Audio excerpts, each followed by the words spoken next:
because all of my family has been in it, and I saw it as a great opportunity for myself to grow. When we get started in agriculture, it's hard to stop. You see families going on for generation after generation, just continuing what they've done for years. I plan to go into ag education and either become an ag teacher or an ag educator. Skills that I've learned, like communication, I see that being as though I want to be some sort of teacher, communication is huge, and I've been able to better my public speaking and my communication in general, talking to others, it becomes easier. FFA and 4-H has really taught me a lot about leadership. I've been an officer in my 4-H club and as a junior leader, and it's helped me expand on my knowledge, and I get to help other people to come to me with their questions. I feel like I've learned so much in animal caretaking and how to run a business through running the help run a grain operation, just things like that, just total life skills that you need to learn. For me, it's taught me responsibility. Not only do I have to care for myself, but I have to care for my livestock as well as others that benefit from our animals and crops. We get to help the community because we're the breadbasket of America. We're feeding our world, not just our community. I feel that many people lack the education. They don't know that agriculture is what sustains everything. And so I plan to be a part of that and becoming an educator about ag. Ag's not just about raising crops and raising animals. It's about meeting people and spreading your word and helping people out. And it's all about caring for other people, and that's the big thing about ag.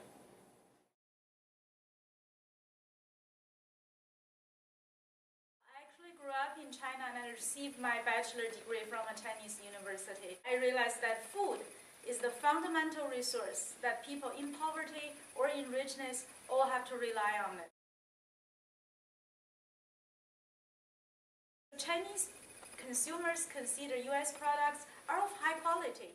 So we just talked about Indian agriculture exported a lot of agricultural commodities, large commodities, corn, soybean. China started to import corn also and import our pork. So corn, soybean, pork, those things. But that's not all. On our exporting side, we have a lot of science and technology-based agriculture industry business to import from high-tech seed, fertilizer, fungicide, animal genes, animal pharmaceutical products. For example, Eli Lilly, right in Indianapolis, they have the Elanco as the company that handling the animal-related products. So many companies like that having a branch in China. So they're selling all of these to Chinese market.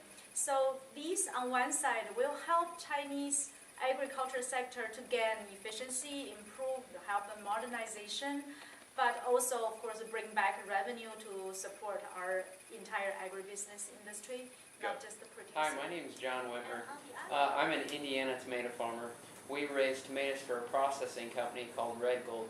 One of the things we raise, some of the other things we raise on our farm is commercial corn, soybeans, seed corn, and obviously tomatoes for the best company, Red Gold. My father and grandfather farmed all their life, and I've always just been really passionate about it. I've loved it. I really love watching things grow, plants and whatnot. It's definitely a lot of hard work, but it also comes with reward. I'm currently a senior at Purdue University, graduating with a BS in Ag Econ. How do you help your community through agriculture? Well, back in high school, I was vice president of FFA, and I'm a 10-year 4-H member. Also, other ways I'm involved in my community is I'm a volunteer firefighter. I started that when I was back in high school, and I've thoroughly enjoyed that. We're very family-oriented, so we keep our family members working at our business. I mean, and it allows us to not have to pay somebody else as well, but I mean, it also keeps, you know who you're working with and you know who you're dealing with all the time. So how does your family keep your farm environmentally sustainable, John? Our farm is kept environmentally sustainable, I would say, in a number of different ways. Technology is one of the, I think, the best things that we use. We use a lot of different pieces of technology. One of the things that we use is called Swath Pro. So, like now on planters nowadays, it'll actually shut off as you're planting if you're coming up to an end. So my focus has been really on the rural aspects of life rather than agriculture per se, but they're so intertwined that's what brought me to agriculture. Agriculture is a way of life, but it is still family oriented. It's about community. It is about taking care of the environment as well as one another. And it is the people part of me that has always been my focus and where my work lies. People can be more informed about the changes going on in their community, and the idea of extension and the land grant mission of taking research from the university out to the people so that they can make more informed decisions, for me is a philosophy as well as a practice that has worked very, very well in our country's history. You mentioned in that statement just a little bit about being passionate about agriculture. Could you go into a little bit more detail just about explaining why it's so important to you? A couple reasons, particularly the lifestyle. Farmers, to me, are people that they live their jobs. And to me, it's not an 8 to 4 job. People can go to town, they can get a job, they can work in a factory, and really nothing wrong with that. But when they come home, they're done with their jobs. In the agricultural community, that's not the case. They do this 24 hours a day. Farming is what they do, and it's also who they are. And I just, that kind of commitment always impressed me.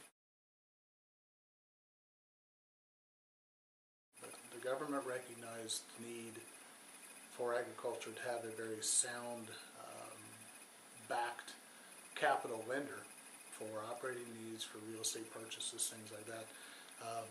And created the farm credit system in 1917. As like a lender to farmers, could you give us just some of your thoughts on the abilities of farmers to make wise financial decisions?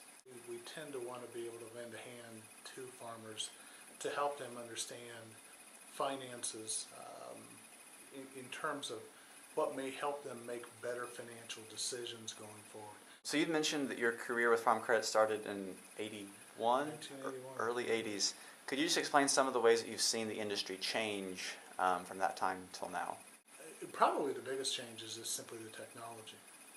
The ability to grow 200 plus bushel corn in a drought year. The ability to test for fertilizer levels on certain pieces of ground and to fertilize accordingly the next year. And the impact that technology has had on people's ability to budget, how they spend their money, is huge.